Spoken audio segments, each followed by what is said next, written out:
I am already looking forward to the day that I turn on American Ninja Warrior, and I'm like, I knew that girl when, because it's going to happen. It's going to be awesome.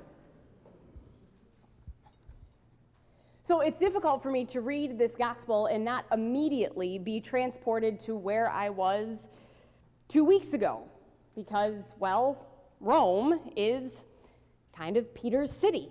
He's everywhere. He is their patron saint, their protector, the man from which this entire city breathes its identity in many ways. You know, it was sort of funny because it's impossible when in Rome to not be utterly inundated by statuary, especially when you're in Italian churches. They're everywhere. And sometimes it's kind of hard to figure out which saint is which, but not with Peter. By the end of the trip, Ben and I kind of had a joke that we always knew where Peter was because he was the statue with the keys. Big keys, little keys, ancient-looking keys, modern-looking keys. It didn't matter what statue it was. If it was a statue of Peter, you could be assured that he was holding a set of keys. And it's all because of this gospel story. All because Jesus looked at Peter and told him that he would give him the keys to the kingdom of heaven. Because of this one moment, Peter would forever be immortalized in stone and in painting holding those precious keys. Now, while I read this gospel and was immediately right back there staring at these massive statues of Peter and his keys, I was also transported to one very specific part of our trip. There's a small corner of St. Peter's Basilica. Well, small is a relative term when it comes to St. Peter's, I guess, but it was kind of a tucked away corner that you wouldn't see unless you went into that part of the basilica specifically to pray. Otherwise, it was cut off to tourists. In that corner is a small altar with a painting above it, a painting of Peter's execution. And upon closer inspection of the altar, you realize that it's been placed there to mark the believed spot where Peter was crucified. You stood there and you realized that on this spot, the man with the keys gave his life for his faith, with the marked caveat that he would not be crucified like his Lord, but would rather be crucified upside down, because he was not worthy to die as his Lord, his friend, his Savior died. He was a remarkable man, this Peter, the man with the keys. And in many ways, our gospel today marks the pinnacle of his life, while in other ways, this story is just one tiny blip on the radar of a very large, very complicated life.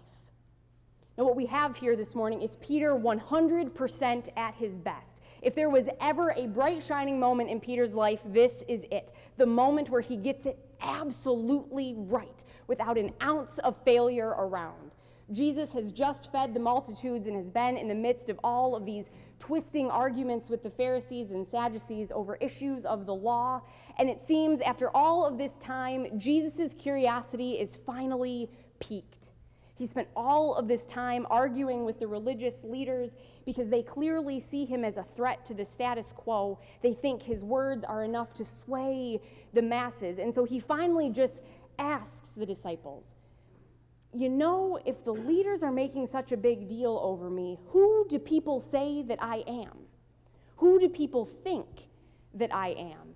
Jesus knows that the disciples are the ones that are out and about amongst the crowds. They hear the murmurs and the whispers. They have their ears to the ground. They know the rumors and the questions that fly around them whenever Jesus comes into town. And now, Jesus really wants to know, have people gotten the message? Do they get what they're experiencing when they come here and see him? Or are they still a little off base in their assumptions? What follows sounds a little bit like a high school lunch hour. Well, I've heard some people say this. Oh, did you hear what they said? The disciples are just ready and raring with info from the rumor mill. Some people are already proclaiming a bold message of resurrection. They think that John the Baptist is back from the dead and preaching through his cousin. Others have heard Jesus' words, seen the way that they rile the religious leaders and stir the crowds, and they think That here we have a prophet returned of old, Elijah or Jeremiah, returned with a message from God about the future and how they should prepare for it. But then Jesus kind of changes tactics, and we seem to get to the heart of what he really wants to know. He seems less concerned about the crowd's answers or correcting them, and more concerned about whom the disciples say that he is. He wants to know if these men, his friends, his closest confidants, the ones who have seen everything that he's done, have truly understood what they've been witnessing. He wants to know if at least they have gotten the message. And here comes Peter. Peter, who is never shy with an opinion or an outburst. Peter, who always seems to have something to say. He stands up and he proclaims, "You are the Messiah, the Son of the living God." Now, this isn't just saying, "Yeah, Jesus, I think you're the Lord." This is confessing that Jesus is the Son of God, that he is the one that the prophets foretold, the one that has come to save them, the one that they have been waiting for. This is Peter standing up and saying, "Jesus, I know that you are the one that we have always been told would come. You are the one who will change the world and bring the kingdom." This is no small thing that Peter does. Not only is it a bold confession and proclamation, it's also dangerous.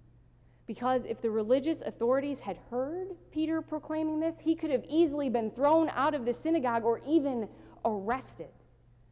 To the wider world, Peter is proclaiming heresy, and yet he does it because he believes it. He knows that this is his Lord and his Savior, and he's not going to be shy about it. What happens next is incredible. Jesus hands Peter the future. He hands him the kingdom of heaven and the future of the church and the fate of this confessed faith once Jesus is gone.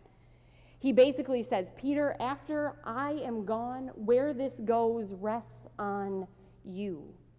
And I know that you, my solid rock, will help it stand and form and grow and stay." Now, was Jesus picturing massive basilicas encrusted with gold when he said this? Probably not. But he still knows that he is laying a huge responsibility and a huge amount of trust on Peter's shoulders here. But you might be thinking, why is this such a big deal? It's such a big deal because Peter's about to screw this up royally. Now, we'll get to that story next week about Peter telling Jesus, "Yeah, I think you're the Messiah, but that doesn't mean you get to die." But the point is, Peter's a mess. It's the story of his life with Jesus. Jesus tells him to keep fishing, and Peter says, "You're crazy, but I guess I'll keep fishing." Jesus calls him to be a disciple, and he says, "Me? No, not worthy whatsoever, but I guess I'll go." Jesus tells him to walk on water, and he's like, "Yeah, I trust you, I can do this." And then he sinks. He confesses Jesus as Messiah and then sticks his foot in his mouth and says, "What you want to do as Messiah is not right." He tells Jesus he will never abandon him, and then he denies him. Peter always gets it right and then gets it spectacularly wrong. And that is why I love him. And that is why, personally, to me, Peter gives me the greatest sense of hope. Because in spite of the fact that he's kind of a disaster a good deal of the time, Jesus still gave him those keys.